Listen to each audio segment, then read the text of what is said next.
砂糖、グルテン、乳製品。完全にやめたら人間の体はどうなるのか。体型は、肌は、むくみは、アレルギーは、メンタルは。世の中には100害あって一理だしっていう人もいれば、気にしすぎだよ、別に全然取っていいよっていう人もいる。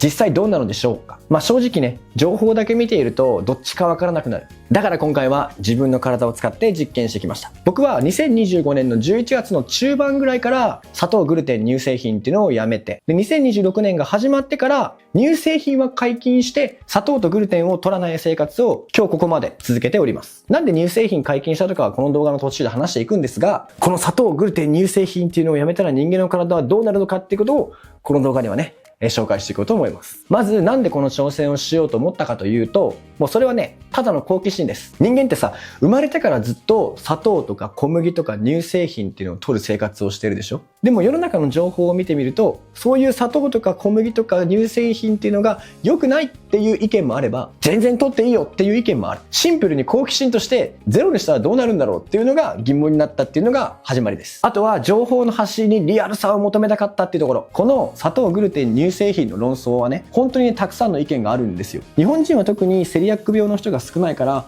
グルテンをやめる必要はそもそもないんじゃないかっていう人もいれば、グルテンは腸内環境を悪化させるから肌とかアレルギーとかに影響が来るよっていう人もいると。でもさ、そういう発信をしてる人たちって自分がやったことなくない？だからどうしても他の発信に合わせるポジショントークになっちゃう。これがちょっと嫌だったっていうのが一つ。この二つが理由でね、ちょっと自分でやってみようかな。自分で感じたことありのままに皆さんに伝えていこうかなって思いました。早速ね、自分の体にどういう変化が起きたのかっていうところを紹介していく前に、こちらにね、それぞれの食品のメリットとして言われていること、デメリットとして言われていることをまとめてあるんで、こちらに動画を一時停止して見てみてください。それでは早速僕がね、11月の中旬からやった砂糖、グルテン、乳製品禁止生活の全貌をね、ちょっとご紹介していこうかなと思います。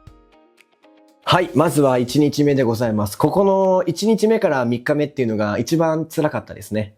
スーパーに買い物に行くんですけど、結構ね、意識して見に行ったんですよ。砂糖、グルテン、乳製品、何か入ってないかなと思って、この裏のさ、表示をこう見ながら、何を買おうかなって歩いてたんですけれども、普段僕が買う食品の中には、必ずと言っていいほど、砂糖、グルテン、乳製品のどれかが入ってます。特に多いのは小麦と砂糖。この砂糖っていうのはね、もう意外なものにもたくさん入ってるんですよね。僕が驚いたのが、僕毎日キムチを食べるんだけど、そのキムチの中にはもちろん必ず入っております。で、納豆も僕毎日食べるんですけど、納豆にはタレの中に砂糖が入ってる。で、味噌汁も大好きだからさ、味噌汁の味噌をちょっと見に行ったら、味噌の中にもね、砂糖とかって普通に入ってるんですよね。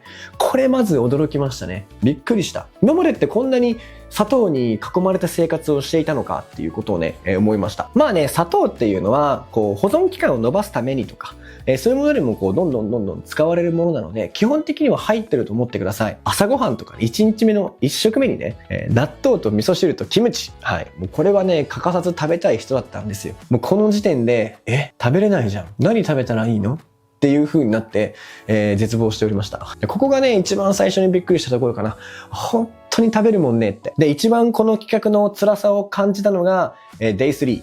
何があったかっていうと、ジムに行ったんですよ。全くパワーが出ない。これはね、僕がね、知識不足だったのが、悪いんですけれども、砂糖、グルテン、乳製品を入っている食品を食べられないから、何を食べたらいいのかわからなくなって、食べないっていう選択をしたんです。その時ですら、1日1食、2食ぐらいだったんだけど、砂糖、グルテン、乳製品禁止生活の序盤はね、本当に1食とか、食べてももうちょっとずつみたいな、っていう感じでね、過ごしてました。そうするとね、ジムでパワーが出ないのよ。もう本当に、いつも上がる重量が上がんないみたいな。だから筋肉が笑ってるみたいな。上がんないみたいな状態になって、うわ、これはダメだと。何かしら食わないといけないと。でもただ、砂糖、グルテン、乳製品の入っている食事は取れないから、勉強しなきゃいけないんだと。そういうものが入ってなくて、栄養価が高くて、食べれるものを探して、自分の手札をね、増やさなきゃいけないんだって気づいたのが、この Day1 から Day3 の間です。で、ちょっとずつ、変わってきたのが Day4 から。改めてね、スーパーに行って真剣に食べれるもの、そしてエネルギーになるものっていうものを買いに行きました。基本的にはお米とか、これ市販されてるやつとかだと砂糖とか入ってるんですけど、自分で握ったら、自分で炊いて自分で握ったら、これ食える。あと、果物もいける。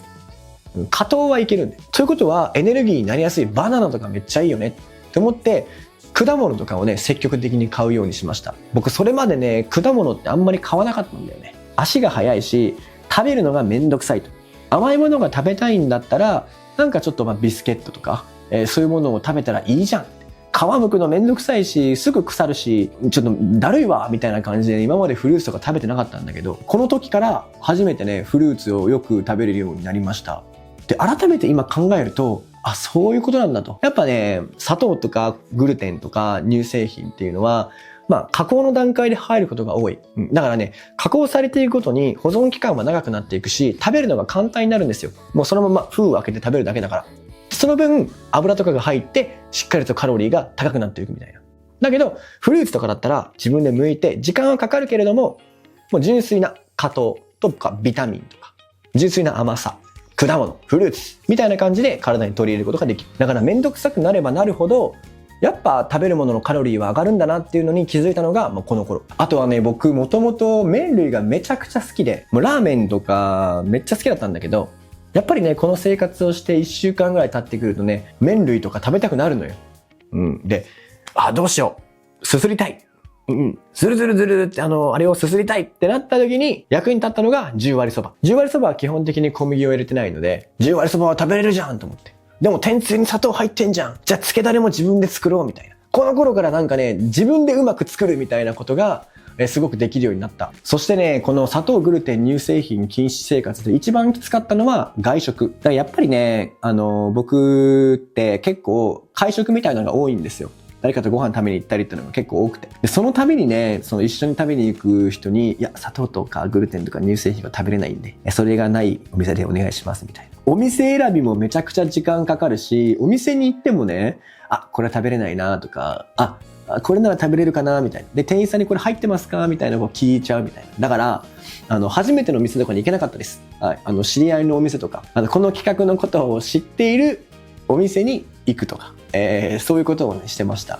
だから、もう、本当にここぐらいからね、外食っていうのにあんまり行かなくなった。本当にそれ以前は外食めっちゃ多かったんだけど、なんか自分でも作れるようになったし、で自分で作らないとそういうものが入ってくるし、で外食行っても食べれないものが多すぎて、なんかあんまり満足感がないな、それだったらもう自分で作ろうって言って、このチャレンジをする以前と今、じゃあ外食の頻度はもう本当に3分の1もないぐらいになってる。4分の1と言っても過言ではないぐらいになりましたね。で、Day11 から、14。最初の2週間が過ぎるぐらいから、やっぱね、体に変化が起きてきました。何が起きたかっていうと、一番はもう体重よ。一番は体重が落ちた。めっちゃ。チャレンジ前が 65.5 キロ。はい、だったんですけども、最初の2週間で63キロぐらいに落ちました。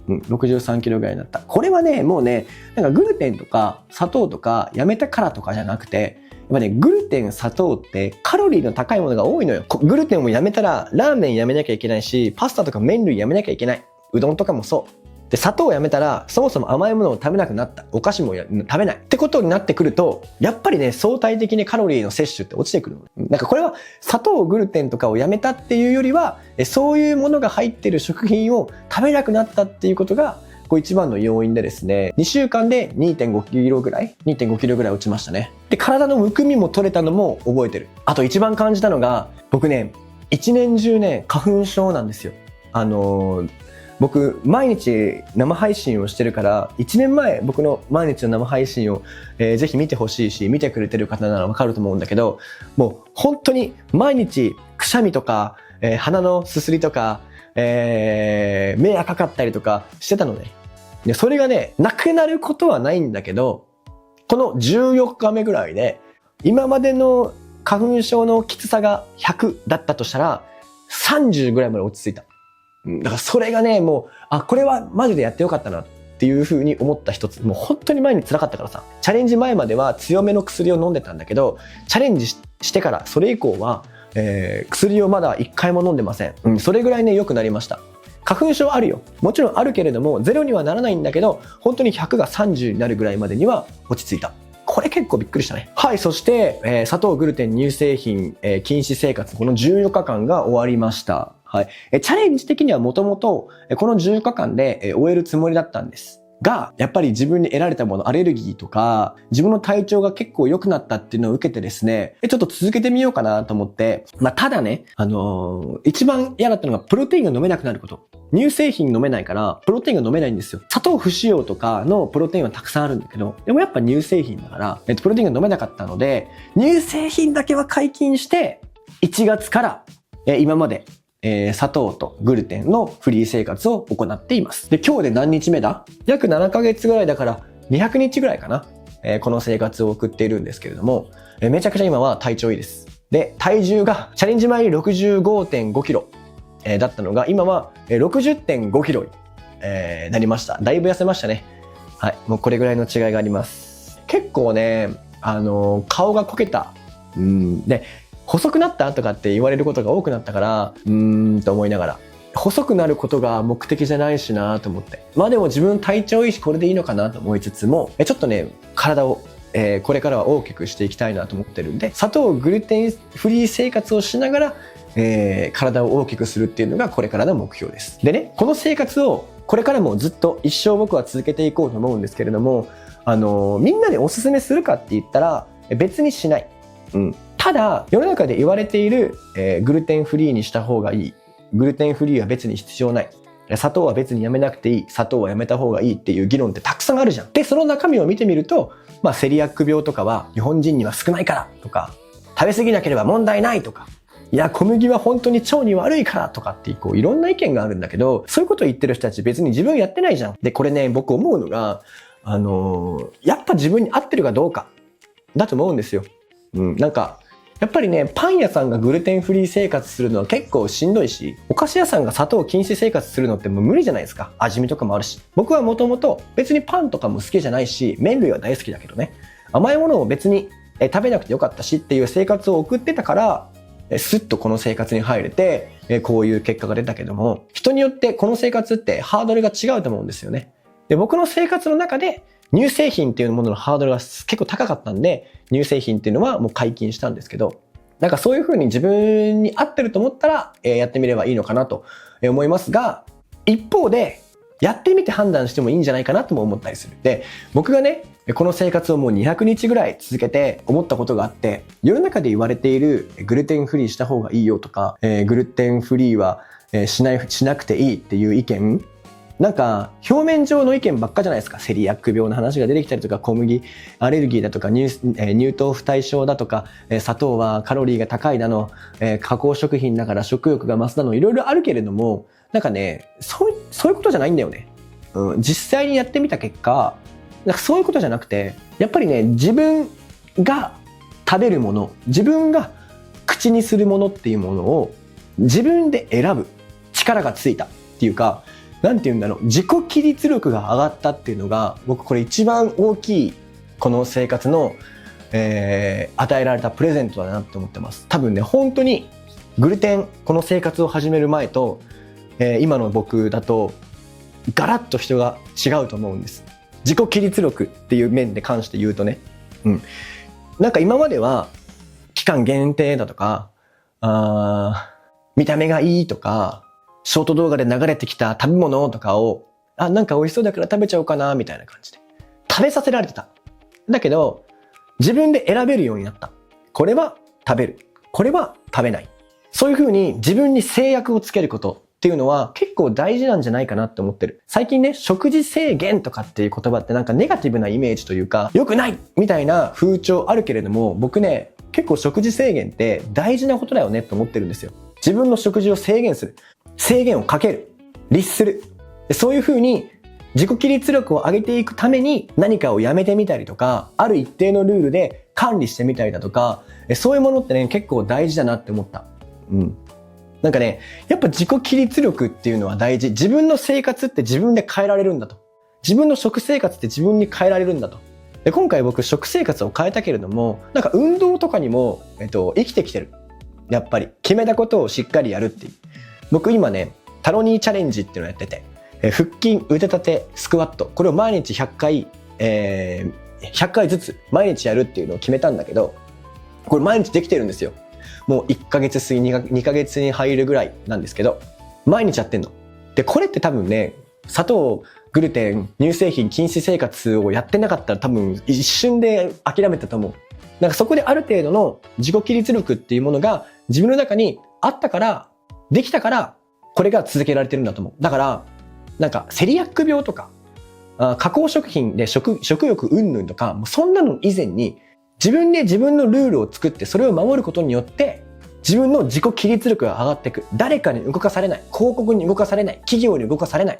自分で自分の食べるものは選ぶし、自分の食べるものを作れるものは作るし、自分で自分の体調を管理するし、自分で自分のコンディションを作っていくっていう意識が生まれました。